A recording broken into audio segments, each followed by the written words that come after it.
Welcome to the Art of Procurement podcast with your host, Philip Eidson. Here, thought leaders share the trends, strategies, and tactics that you can use to elevate the role of procurement and your career. Hi everybody, and thanks for tuning in to another episode of The Art of Procurement. And today, rather than a shorter Friday show, I'm actually going to go ahead and play another interview show for you. And my guest really needs no introduction to regular listeners. So I'm joined today by Terri Gallagher. Terri's the president and CEO of Gallagher & Consultants. And Terri's an expert in the contingent labour field. Today's show is actually the third in a three-part series exploring the temporary labour space. And so back in episode 20, we talked about the role that procurement can play in helping their organisations manage their temporary labour spend. And then episode 39, we deep dived on the considerations to take into account to ensure that you're selecting the right temporary workforce management solution. And I'm going to link up to both of those shows in today's show notes. In today's episode, though, we look to the future. And specifically, we discuss how the nature of work is changing, what impact that is having on the temporary labour space, and then really how service providers are reacting. We then pull all this together and consider what this means for buyers of temporary labour services. How, as procurement, can we lead our companies in preparing for and then taking advantage of this new normal, the future of work? And before I start, I'm really pleased to announce that the Art of Procurement is the media partner for the upcoming Zycus Horizon 2016 event in Arizona in late October of this year. And if you're unfamiliar with Horizon, it's an annual event hosted by Zycus, where industry executives and thought leaders discuss how to overcome the challenges that they're having today. We're also looking forward to getting a better understanding of innovations that are taking place in procurement. And as part of Horizon, I'm going to be moderating an on-site panel session, and I'm also working with Zycus to interview some of the speakers that will be at the event in advance and bring them to the Art of Procurement. So to find out more about this event, you can head on over to artofprocurement.com/horizon. That's artofprocurement.com/horizon. All right then, well, with that being said, let's go straight into my discussion with Terri.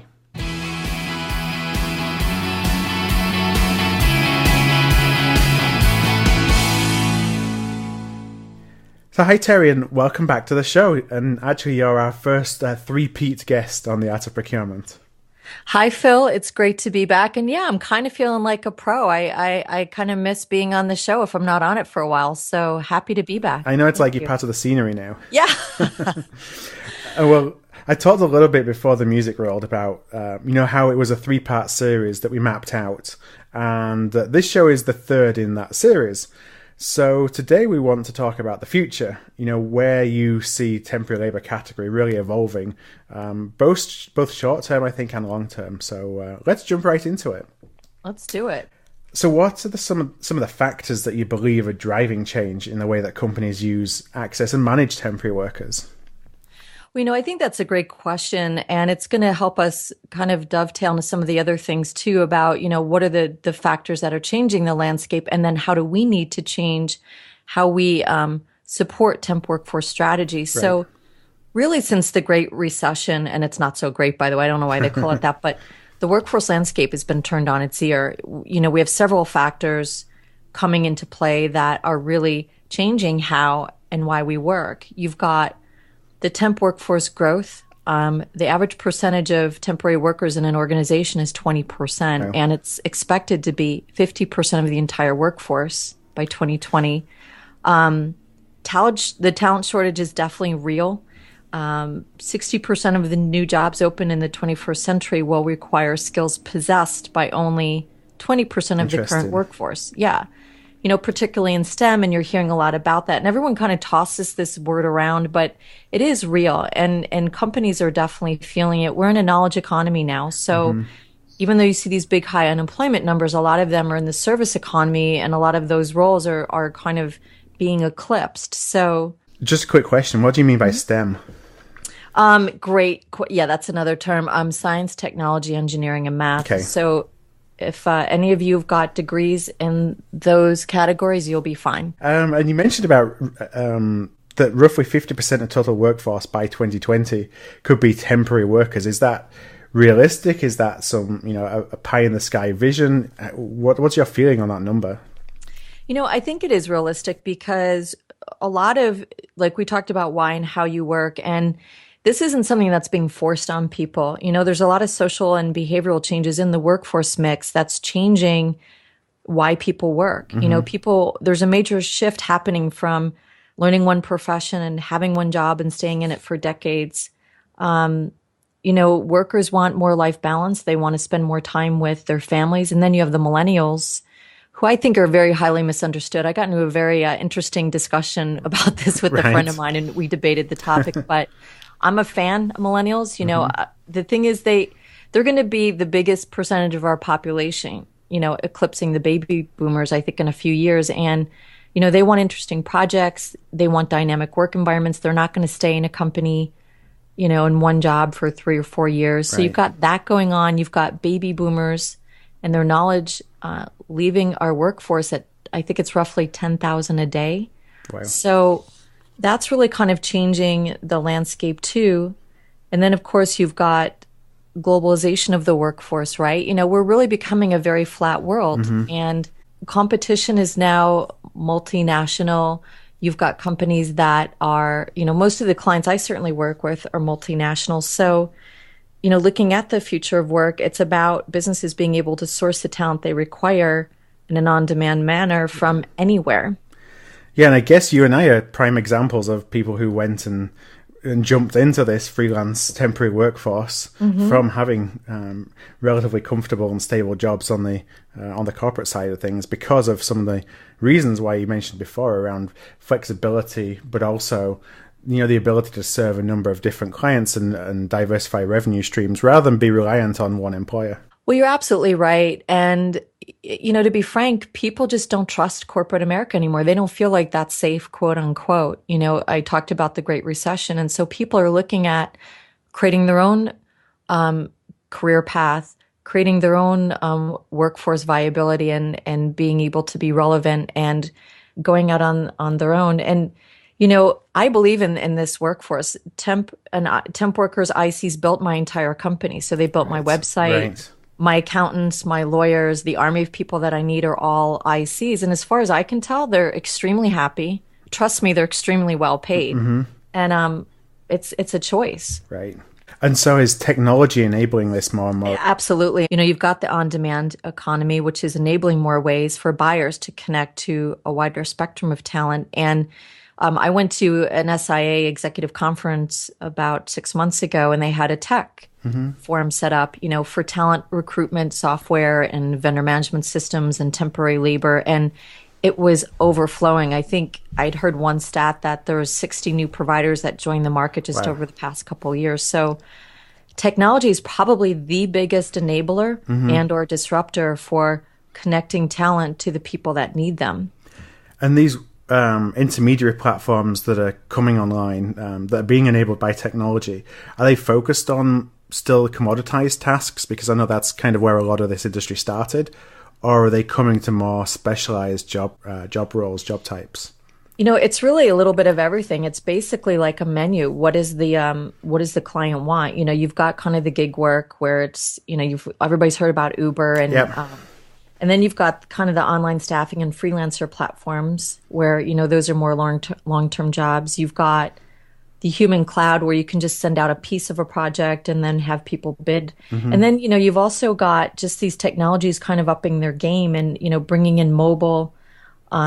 You've got the vendor management systems out there, all of the big players. They're really upping their game. They're improving their integration capabilities. They're adding mobile. Now you're seeing AI, artificial intelligence in some of these talent recruitment platforms. It's just, and a lot of the recruiting people out there, they're saying, is this going to take our job away? Is this going to replace what we do? You look at recruiters and staffing companies, and it really doesn't. It takes away a lot of kind of the minutia and some of the back end and puts that systemic and makes that more efficient, and then allows the people, the humans, to be more value add and do what they do best, which is the strategic thinking and the relationship building. So it's really phenomenal. I think technology is probably the biggest piece of this evolution. Yeah, and frankly, I see that in the procurement space. So we talk a lot about procurement technology. Really? And that's really what it's helping to enable is you end up getting I call it a two-tier procurement function when I look to the future. And one is kind of those tactical administrative jobs or things that we even think are strategic, but really aren't core to our value proposition. Those can be one outsourced, then automated out eventually with technology, which then means that it frees up all this resource, hopefully if we use it intelligently, to then take us to a different level completely than where we play today, because we're not focusing on those day-to-day and the more mundane tasks. Yeah, you're absolutely right. I think technology isn't something to be afraid of. It's something to be embraced, and it's a big enabler, and it's a game changer. So when we look at the next generation solutions then for temporary labor and temporary workforce, what are they going to start having to look like to be able to control all this new complexity? Well, I'm so glad you asked. I mean, it was really the whole reason I decided to go out on my own is because I saw all of these changes, and we really do need to change completely how we service and support procurement professionals around this temp labor. And a lot of what I'm seeing now, particularly with the managed services programs, is that the solutions are still about functional control, providing that visibility and cost control and risk mitigation, which is so important and is still important. But some of them are struggling to kind of get to that next level to embrace this explosive growth of temp labor and embrace technology changes and globalization. So the new generation of solution really needs to include that technology component, and it's, technology innovation, comprehensive data and analytics, that drive bottom line results that don't just tell you what your spend and headcount is, but say, well, why do you care? And how can you leverage your talent for bottom line results and growth? The MSPs have definitely continued to evolve over the past 20 years. I think that just with these recent shifts, they're unprecedented and they're pretty dramatic. And I think that, some of these bigger ships are just turning very slowly. Yeah, I guess it's not necessarily clear to them either exactly what strategy they should be pursuing. Should they try and kind of maintain what they've got, or do they become more open and probably open themselves to more threat, but essentially be more agile in terms of how the industry is changing? Yeah, they do get it. And I used to work for them, so I know, and I'm still friends with most of them. And, they get it, and they're trying to make the changes. I think, the other piece of this is that they have the staffing arm, and they're strongly incented to include the staffing arm into their strategy, and that can be a challenge.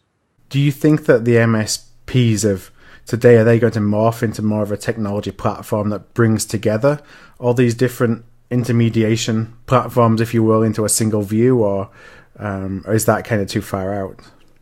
Well, I think some of them, if they're smart, they're doing that. And there's a few that are integrating some of these, different solutions, some of the workforce intermediary platforms and freelancer systems, because the clients are asking for it. The clients are saying, we want access to a wider range of talent. So, but it's been slow going. I know a couple that are just kind of bringing them in as another supplier. They'll bring in like an Upwork or whoever and just add them as another supplier. I think that they've got to get a bit more nimble than that and really come up with ways to integrate these solutions. And then you have some VMS providers that are already taking this ecosystem approach like IQN and already embracing these multiple temp talent technologies and making that part of their solution. Yeah, you feel, and I'm kind of coming at it from a user perspective, that I want to see all the different potentials in front of me in one platform when I'm looking at who to hire, how I can hire them, how I can engage with them, rather than having to go out to 10 or 15 different places and kind of figuring it all out.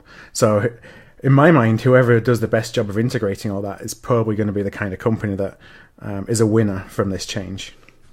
Yeah, you're absolutely right. I think, and you've got to make it seamless for the client. It's got to be easy for them and easy to understand. And that's why I've been talking about kind of this ecosystem model, which we'll talk about in a little bit, but it really does include all of those components. So, when I'm talking about kind of what does the new generation workforce model look like, I've actually come up with something, and this isn't brand new. Mother Nature actually came up with it first, but the ecosystem model approach of managing temp workforce. So rather than having kind of this monolithic MSP and then a VMS system, it's a much more fluid model where you've got kind of the centerpiece being the workforce intermediary who is responsible for client-facing activity and performance of everyone in the ecosystem.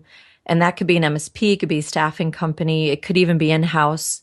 And then this workforce intermediary connects with the different technology providers, helps with kind of incorporating the technology into this solution. You've got to have a dedicated workforce strategist, somebody that really understands temp labor and how to implement these solutions and customize it for a particular client, supply chain strategy, then data and analytics expertise, getting the data out of the tool and having someone that can understand that expertise.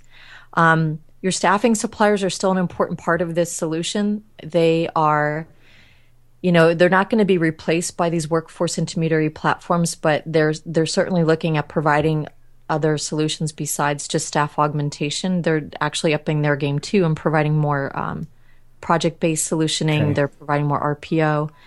And then the other piece is the global workforce intermediary. This is so critical because you've got to work with a global provider that's indigenous to the countries you want to expand to. And this is where the mistake is made by a lot of companies that use the temp workforce strategy, and they use, a provider that's got locations in that area, but they don't really understand tax laws and labor laws. And if you don't understand, your talent could be deported or whatever. I actually use, I partner with 6E Global. We actually had an announcement that went out, and they're my go-to. And then the life cycle management. So we talk about functional control. A lot of these programs today are very just functional control. It's kind of life cycle management, and they haven't really moved past that to get to this more comprehensive solution. So this new ecosystem model takes that and moves all of that into a shared services center where it belongs. So you can do the onboarding to offboarding. But the point is, it's a flexible model that can grow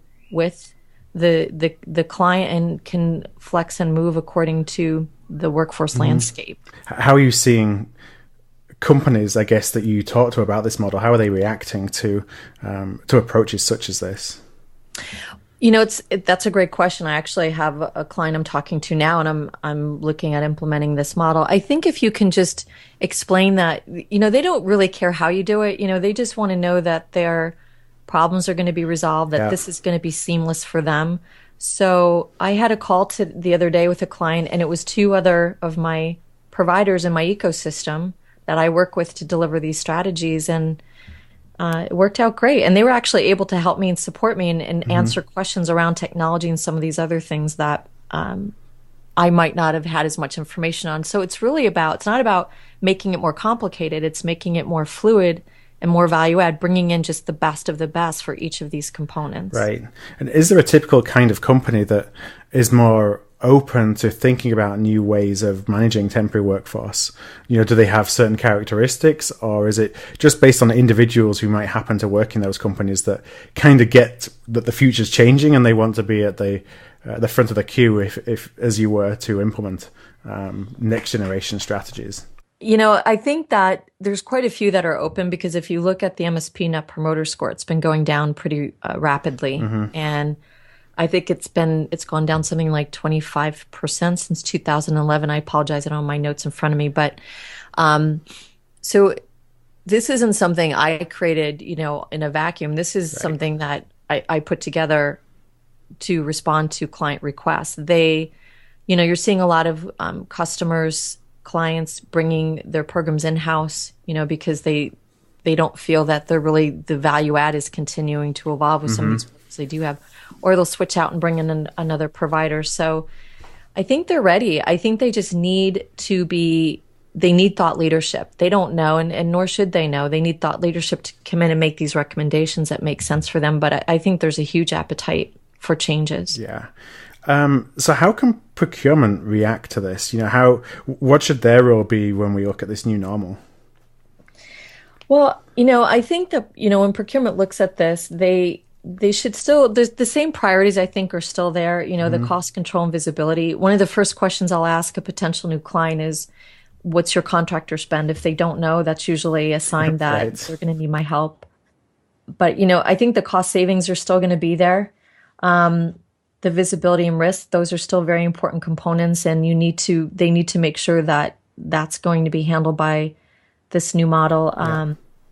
Total talent management, that's more aspirational. And I think that's more like a Gen 2 or 3 of, this ecosystem model. But I think it's something they want to be thinking about. Another thing is effective talent supply chain strategies. In fact, that's probably the two biggest initiatives I have when I go into a new client is talent supply chain. They want someone that can help them not only have the right staffing partners, but help them negotiate contracts, standardized contracts. And this model has, that component and that strategist that can help with that. So, and does that occur because you essentially have one go-between, one company at the head of the ecosystem that negotiates everything behind it? So there's only one interaction, and then that touch point negotiates directly with all the other players in the ecosystem. Is that kind of how it works? Yeah, it's pretty much saying this is your person that is the supply chain strategist, and they're here dedicated to help you, just like the MSPs do, except that in this model, the resource negotiating this strategy is really a strategist. It's somebody that understands supply chain and contracts. And I think the challenge with a lot of the current models today is the people in the ops model don't necessarily have the skills to perform some of these duties. Right. So another piece of, what procurement really should start looking, I hate that word should, but, can start looking at, no, shoulda, woulda, coulda, never a great word. But, looking at the technology evolution and the on-demand platform, because it's really enabling more ways for buyers to connect to a wide spectrum of talent. It's a great way to mitigate the talent shortage.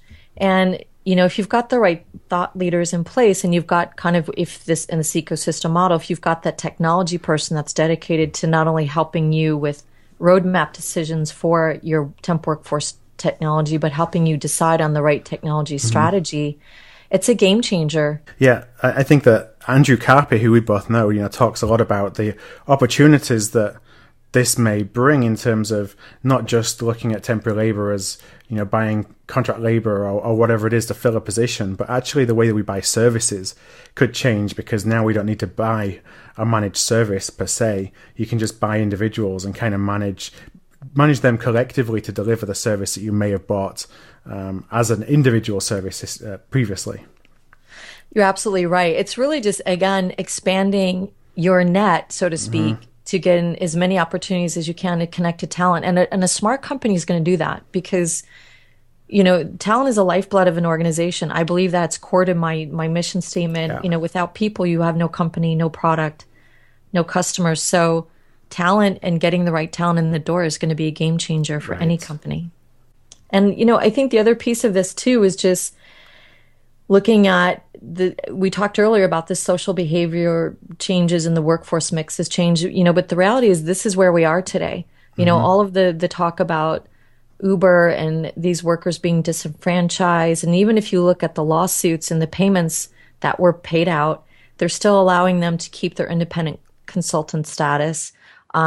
You've got Alan Kruger, this big economist, that's talking about possibly creating a third labor category to accommodate this talent. So this is a huge evolutional change. It's a human change, because this is how people are working today. This is how we want to work. So leveraging this talent with all of these different components that you've got to leverage it, it's just smart, and it's going to put you ahead of the competition. But this is where we are, and being able to understand that and embrace it, and embrace the technology and globalization of our talent. And I had a meeting the other day with a potential client, and they said, "Well, aren't contractors a lot more expensive?" And I said, "No, they're actually more cost effective." Right. And then we sent them a presentation.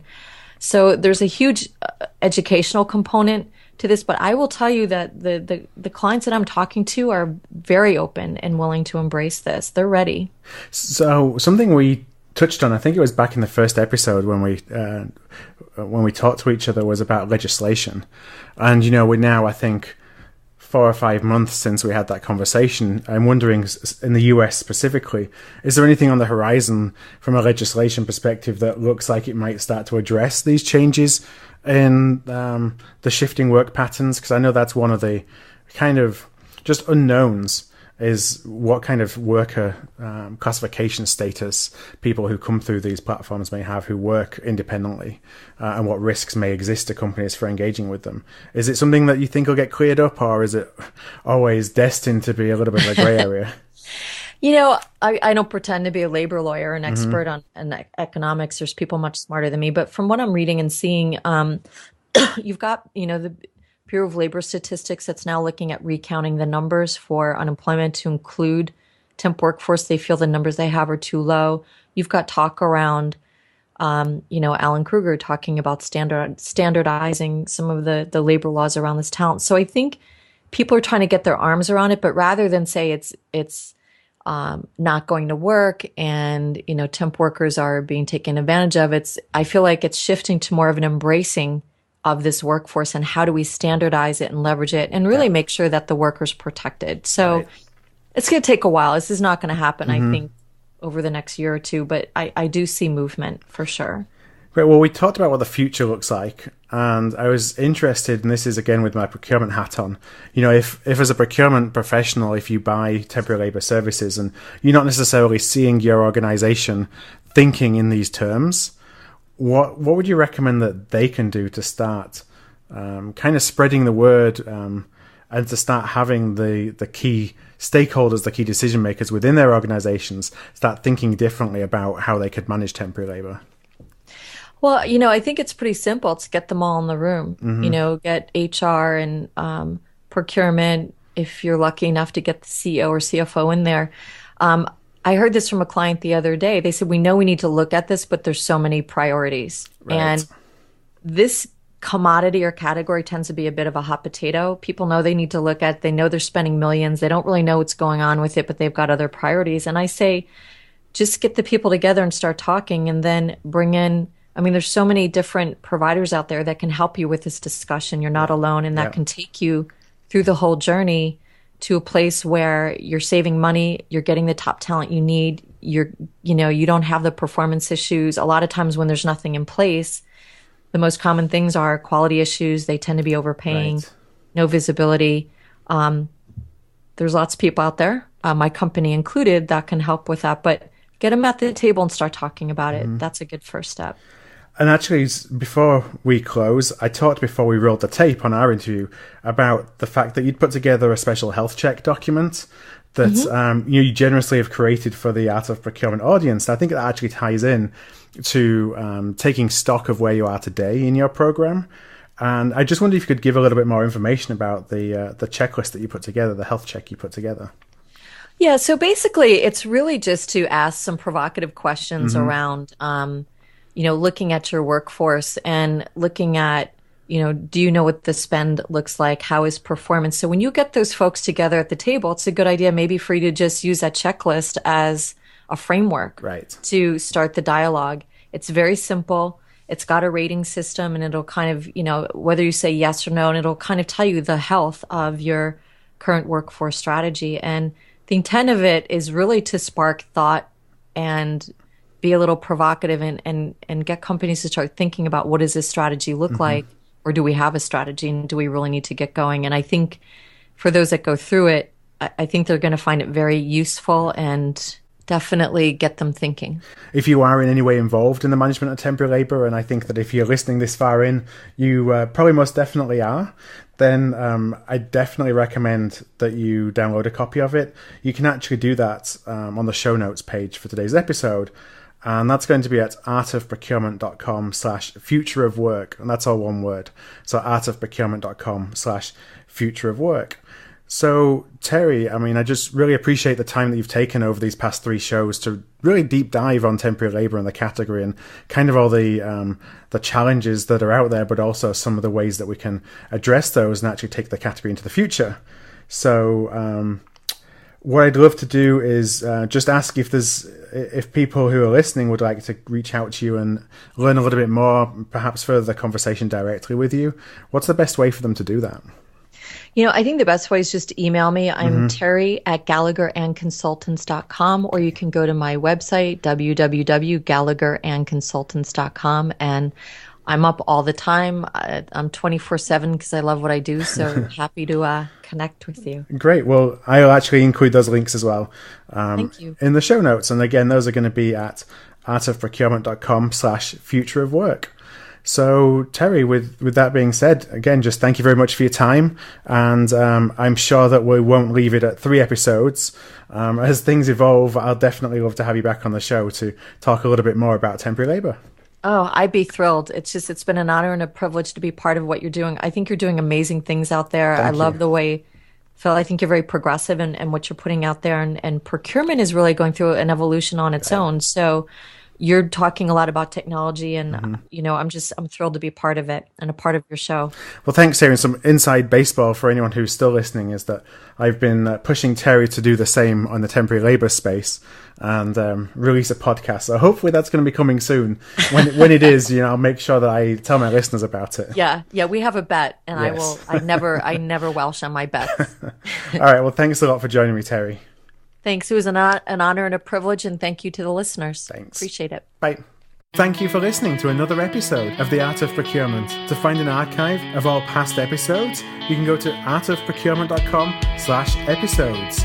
And to ensure you never miss another show, go to artofprocurement.com/subscribe.